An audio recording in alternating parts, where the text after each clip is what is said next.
I should probably say that we had a bit of an adventure getting here though. To say that we're very lucky to actually be here is an understatement.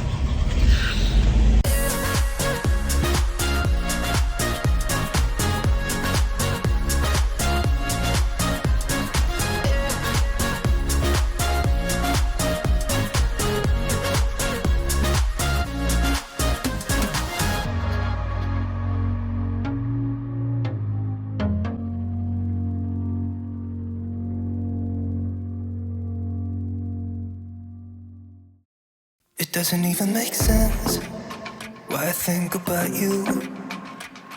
It was only one night, only that time, and it's not my style to be caught up in the middle like this. Cause now I dream about you.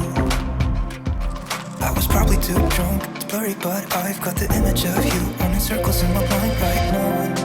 And it could fade away, but it probably won't, and I should let it be. But I'm gonna dive into you, and maybe I'll drown. What can I do? And it will be alright to let me down. Rather we try than let these feelings slide. So I'm gonna dive into you. So we've just arrived in France. The California has been right at the back of the boat, so this new solar panel that we fitted the other day has been getting loads and loads of charge all the way across here. It's been great. And we've just had a look. We've now got 52 hours and 30 minutes of endurance on that battery. Fully charged, 13.7 volts. Perfect. And we're off. You're in France, Harvey. Your first trip abroad.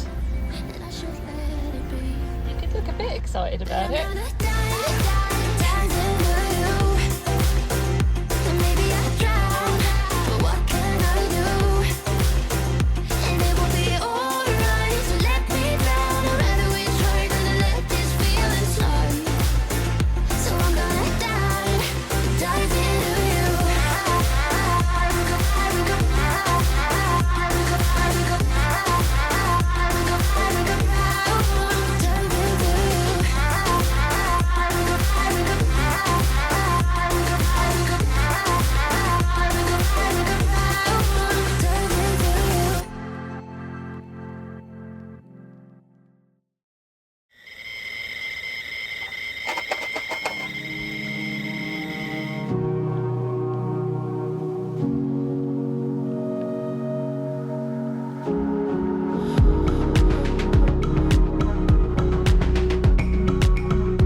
So we've just arrived at Le Châtelet,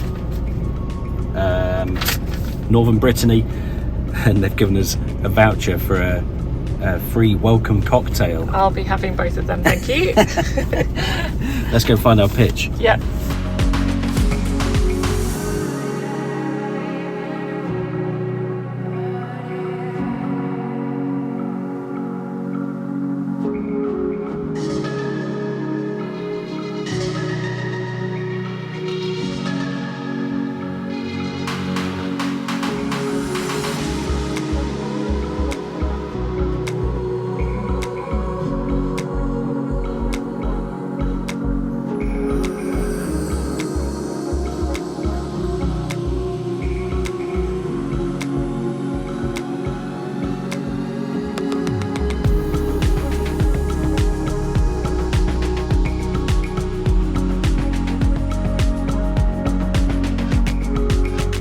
So you join us here at the second campsite here in France. We didn't film a huge amount at the first site. We had arrived on the ferry fairly late, and then it's about a 30 or 40 minute drive further along the coast in Normandy.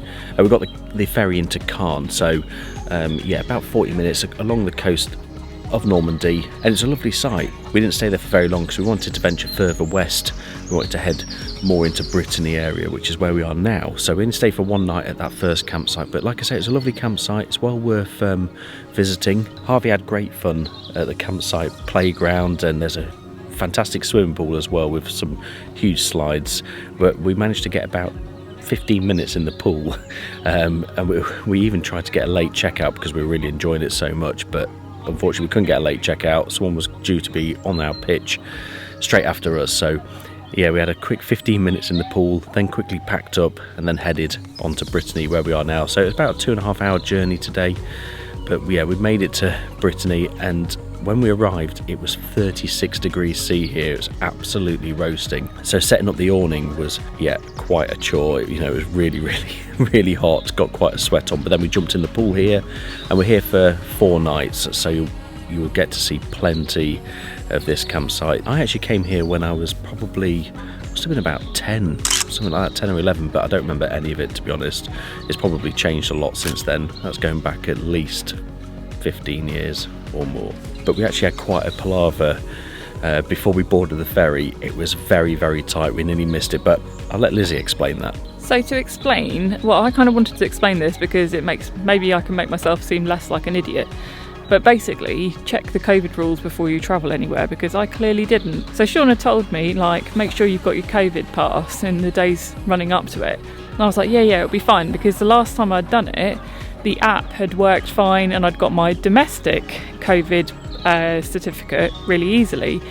But you need a travel one now, and they've changed the app so that it verifies that it's you specifically, and sometimes the verification for that takes 7 days. So I had looked at the app in the morning on the way to the ferry and realised very quickly that I needed to be verified, and was taking pictures of my passport in the car, but obviously it didn't happen in time. So I had those little cards with me that say what jab you've had, but they wouldn't accept that. So they were very helpful at Brittany Ferries. We had about an hour before we were due to leave the port. They gave us a location where we could pick up a test. Then I did that test. I had to get another app, and that verified me, but really quickly. I had to pay like £11, I think, for all of this, but it was fine in the end. But thankfully the test showed it was negative. I got the certificate through, and literally with 5 minutes to spare we managed to get on the ferry. But we were at the very back, which was quite good, because it meant that the van was in the open sunlight on the boat, and that meant that our battery charged very nicely. So silver lining there. But yeah, learn your lesson from me, and don't mess up, and check the COVID rules before you travel. What can you see out there? That's the view out the back of the van, isn't it? See the sea. Fantastic.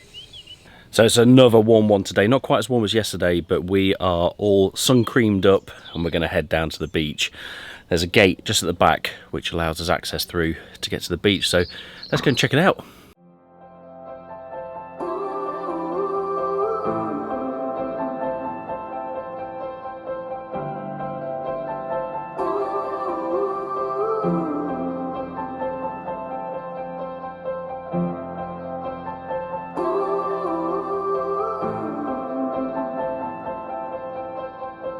So we've just walked down those steps. Lizzie had Harvey on her shoulders, and I then had to dismantle the pram. We didn't realise it'd be quite as treacherous to get here, but we made it. We're on the beach.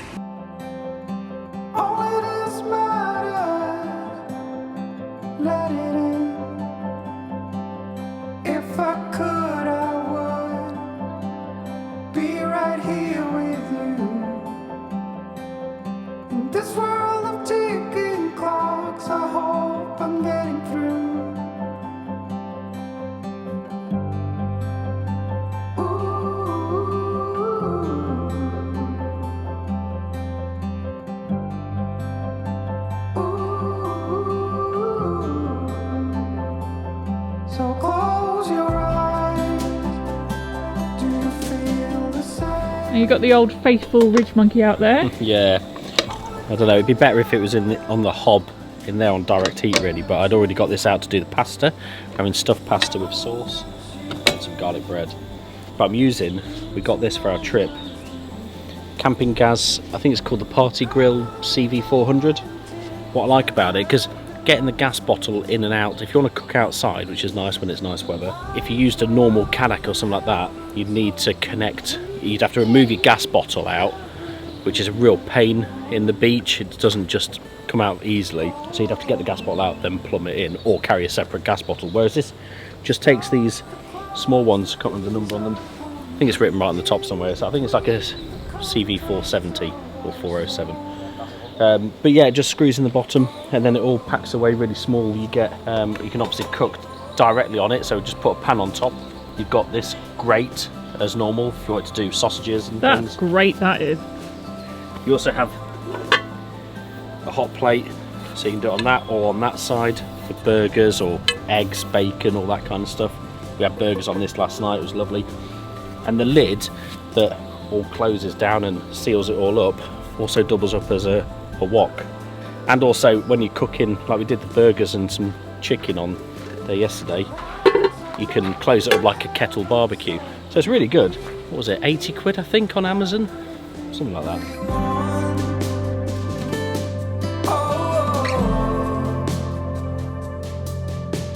Stop the clocks, the bees are humming in between.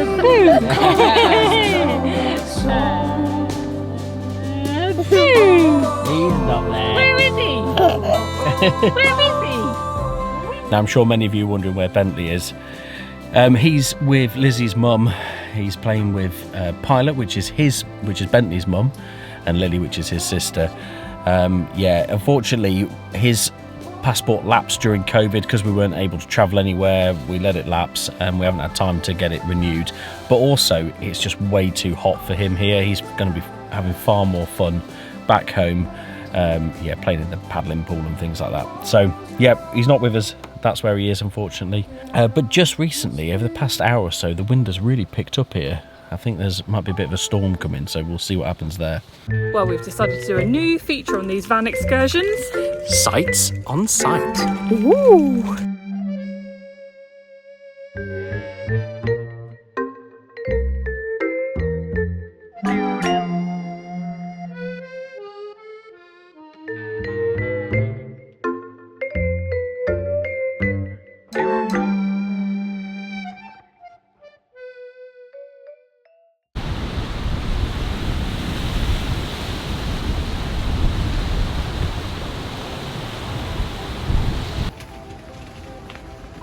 Temperature's changed a bit, hasn't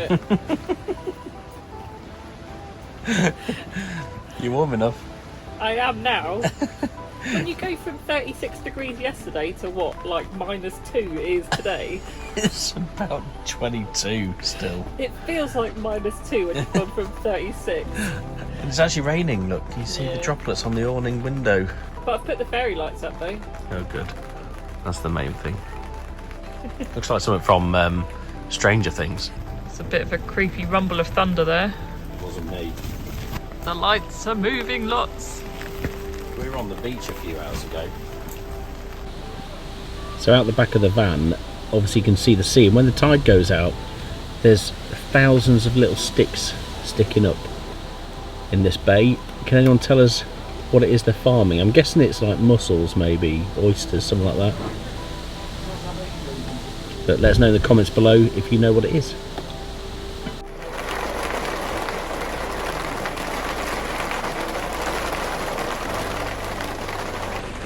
As you can no doubt hear, it is tipping it down out there.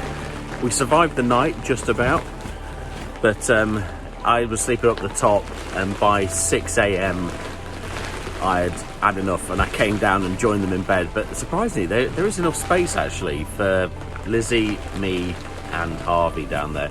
If we had Bentley with us, that would have been a bit of a different matter, I think. But yeah, it was pretty brutal, really windy last night.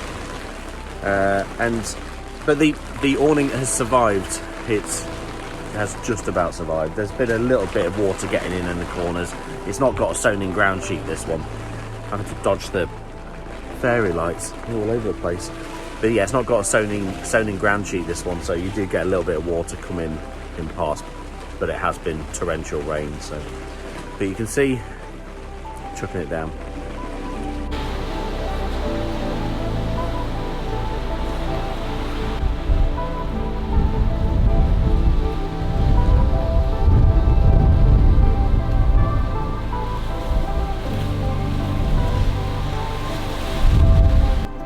Completely empty.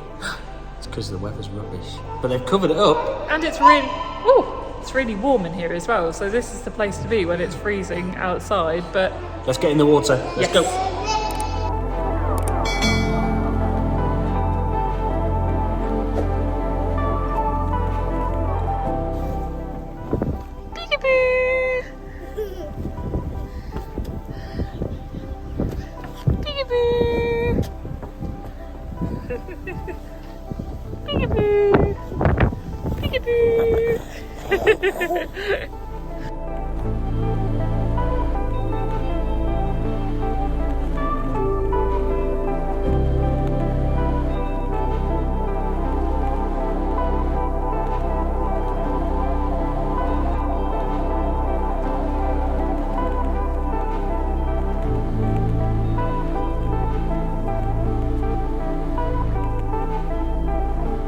Join us next week as the weather thankfully improves and we continue on our VW adventures in Brittany.